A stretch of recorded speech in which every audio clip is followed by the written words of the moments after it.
Gracie. Pa-open mo kay Ate Gracie. Tapos ito, ibalik mo yan dyan. I-arrange mo yan. Hello mga kapalalang! Welcome back to my channel! So yun na nga mga kapalalang, for today's video, ito yung mga ganap noong Pasko.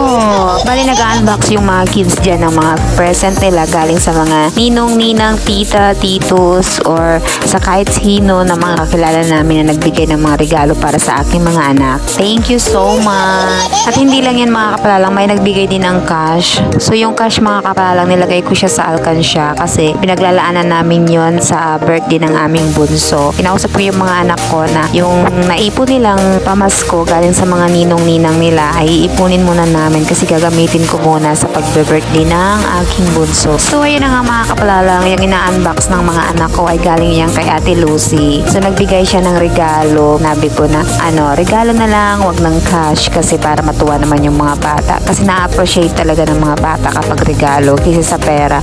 Pag pera kasi sinusurrender nila agad sa akin kasi hindi nila alam kung anong gagawin nila. Katulad yan mga kapalalang, sobrang tuwa talaga nila nung nakita nila na ang dami na namang regalong binigay sa kanila and then marami na naman silang laro. Ang sarap lang maging bata mga kapalalang, no? Kasi ang simple lang talaga ng kaligayahan ng isang bata, yung magkaroon ng mga laruan. Enough na yun para sa kanila. So yun nga mga kapalalang, yung ina-unbox ko dyan ay para yan sa aming bunsong lalaki. Ang kaso nga lang, hindi siya nagkasya dahil sa sobrang laki. Pang 7 years old na yung in-order ni Ate Lucy. Pero okay lang yun, at least meron na siyang damit pag nag 7 years old siya. So itatago ko na lang siya.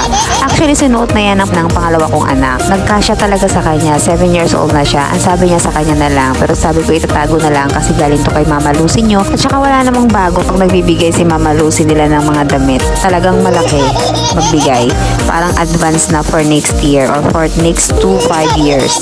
Ma-share ko lang mga kapalalang na sa tuwing Pasko talaga hindi talaga kami lumalabas ng bahay. As in sa loob lang talaga kami ng bahay. Minsan ninuutusan ako ng partner ko na samahan yung mga bata pumunta sa mga ninong-ninang nila. Kaso ayaw ko talaga. Talagang hindi ko talaga gawain yan. Parang feeling ko kasi mga kapala kapag namamas ko kami sa mga bahay-bahay ng mga ninong-ninang nila, parang feeling ko namamalimos kami. Which is hindi naman talaga namamalimos kasi Pasko naman. Pero parang hindi ko talaga kayang gawin kasi hindi ko siya nakasanayan.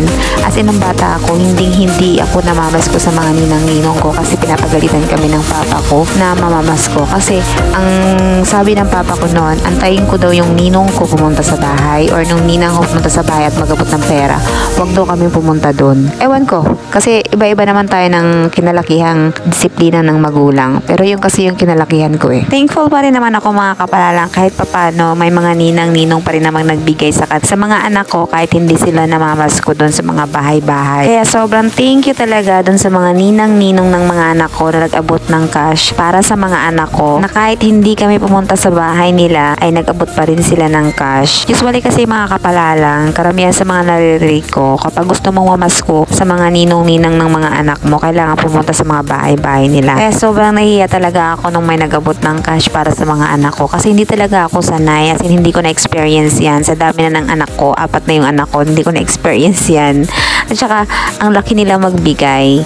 So parang, ewan ko, hindi ako makatulog kasi nga hindi nga ako sanay. Ganon. So yun nga mga kapalalang, thank you for watching this video. I hope nagustuhan nyo. Please don't forget to like and subscribe and click the notification bell para update kayo sa aking mga uploads. Thank you. Bye-bye!